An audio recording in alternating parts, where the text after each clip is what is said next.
Ikirenga yagarutse igarukanye inyongera ya 300% buri munsi.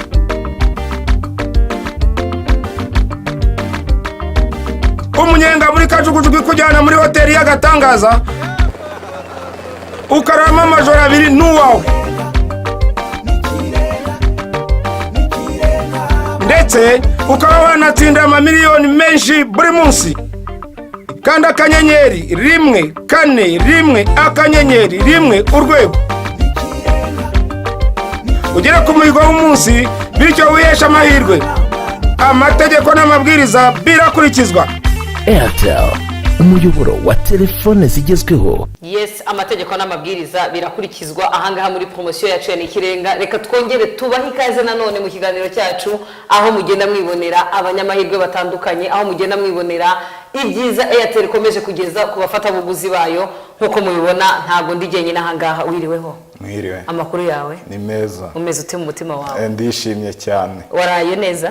Byari bihandetse kabisa. Umvise ijoro ritatinze gute? Ntago nanasinziriye. Rahira kabisa. Ejo hari ikintu wasezeranije. Warambwiye ngo nugera hano ngo nibwo bunyereke ibyishimo byawe. Ibyishimo ndabifite cyane, ndashima Imana kuko ari yamfashije kugira ngo ngere hanga.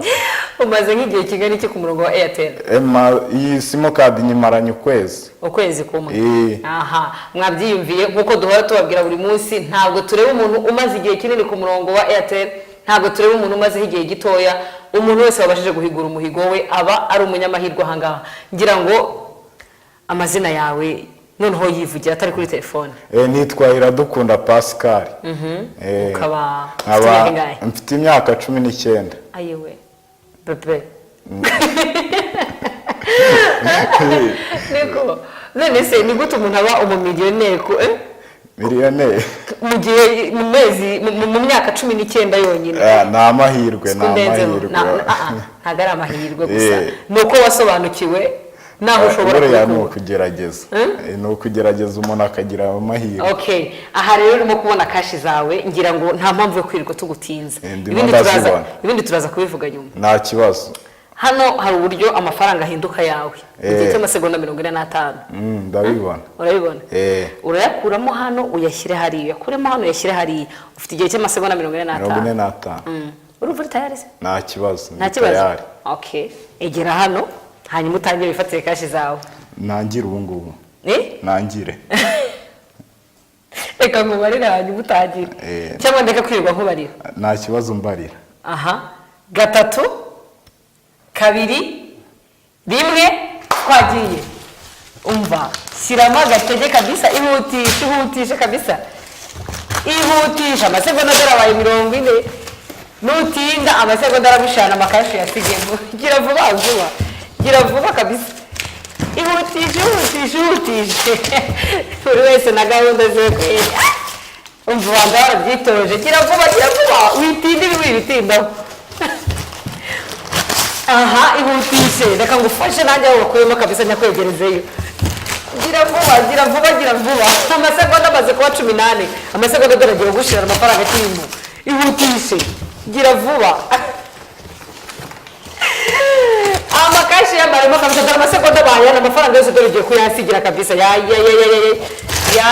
Stop.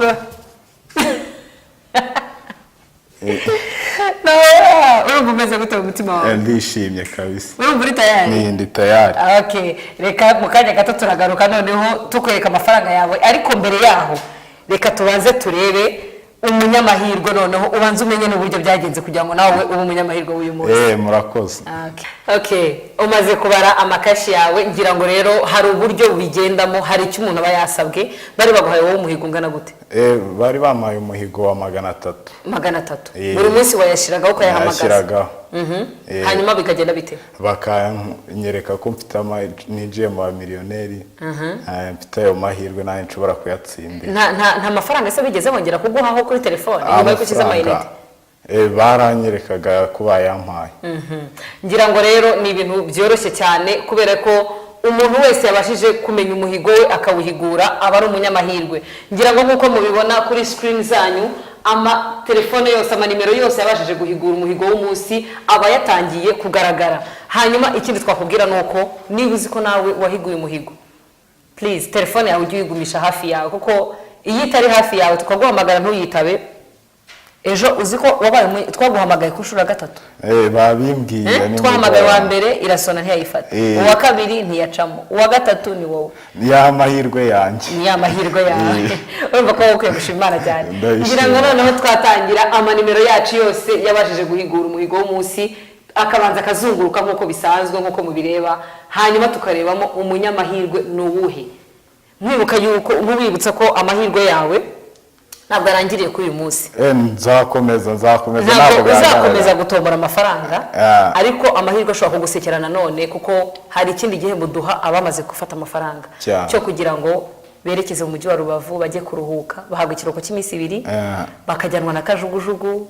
bakagenda bahawe andi mafaranga ku ruhande rw'ibihumbi 100 birashimishije okay bishobora kuzagusekera rero ngira ngo amanimero yose aracyarimo kuzunguruka nkuko mubyirebera reka turebe ninde munyamahirwe w'uno munsi ariko mbarira 3 1 2 okay ngira ngo amanimero yose ashobora guhagarara noneho tukareba umunyamahirwe w'uno munsi wariwe aha 07 3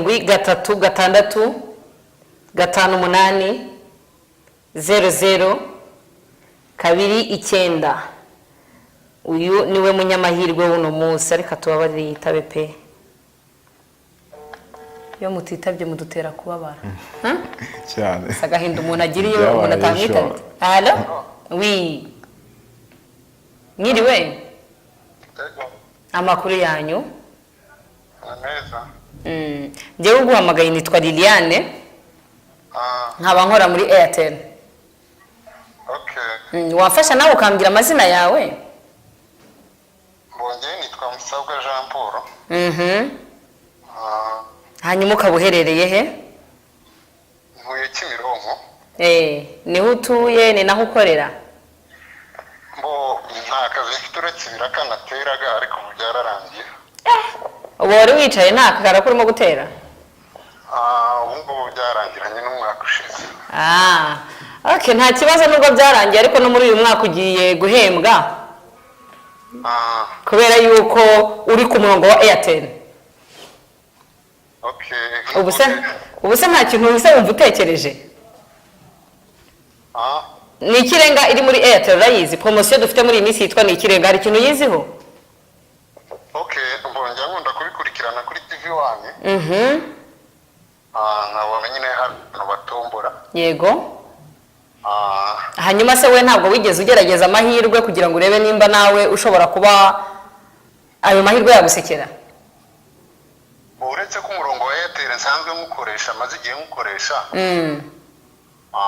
ariko nkabona rimwe na rimwe nkoresha amayinite bakambwira ngo intego y'umunsi nayigezeho ariko ntabwo navuga ngo mfite uburyo nkina bwihariye okay ubu rero kuri uno munsi wa none ndagira nkubwire yuko kubera ko bakubwira ngo intego y'umunsi wayigezeho ariko ntumenye ibyo ari byo okay ndagira nkubwire ko kuri uno munsi wa none rero ni wowe amahirwe asekeye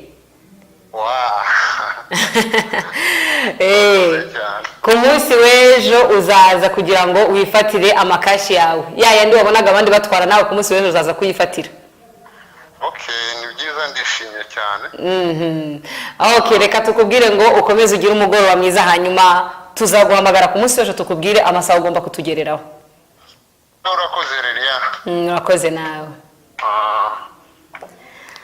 okay ngira ngo uyu nguyu urumva ko yari abizi wowe niwe byatunguye cyane okay reka noneho turebe tubare amakashi yawe mu kanya gato tugaruke noneho tureba amafaranga wegukanye ako se buriya aya ngaya niyo yawe sibyo ayarimo hano nayange ayarimo hano hejuru nayande buriya nayange nayawe oya kandi utayashyizemo hariya okay reka tubare amafaranga yawe hanyuma turagaruka mu kanya gato nta kibazo Airtel umuyoboro wa telefone zigezweho okay tumaze kubara kashi zawe usanze wegukanye amafaranga na gute 838,500 abana umva ushatse gira ikintu ukora gatoya unyereke ko wishimye nese uryame hasi yaririmba imyaka 19 abantu Imana ishimwe kabisa yaririmba nyine akaririmbo gashimira Imana ndagushimiye mana.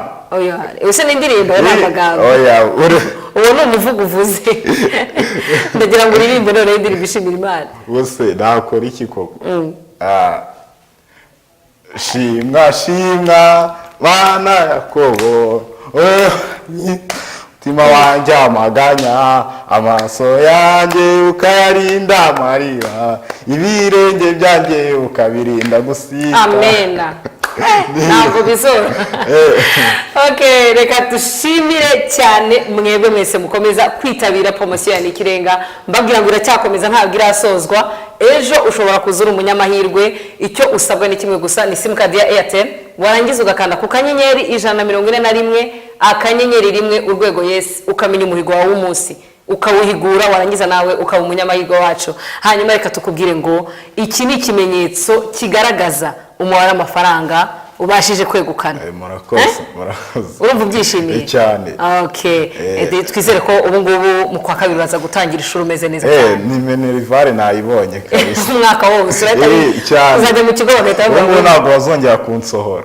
Bajyaga bagusohora. Bandishimwe bazanye Airtel mu gihugu kabisa. Cyane.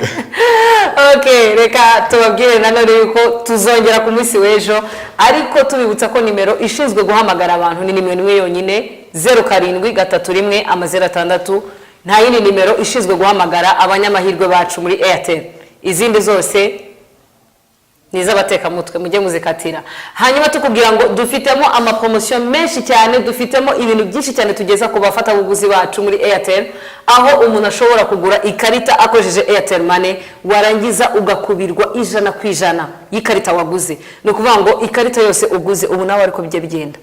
Kuko aya mafaranga ntago tuyaguha mu ntoki, tuyaguha kuri Airtel Money. Iyo uguze ikarita, no kuvuga ngo iyo uguze ikarita 500, twe tuhita tuguha yandi 500. Mugakubaka. Tuguha 100%. No kuvuga ngo tuguhereza angana na yandi waguze. Hanyuma abantu bose rero dushobora kubagira inama ko ari bwo buryo mwajya mukoresha. Ikindi kubifuza kugura amatelefone, nyaboneka ntihagera handi mugana muri Airtel. Dufate ibiciro byiza cyane kuko twarabigabanyije. Turacyarimo kwizihirwa, kunezererwa 2016. Okay, reka tubabwire ngo naho ku munsi w'ejo. Ikirenga yagarutse, igarukanye inyongera ya 300% buri munsi.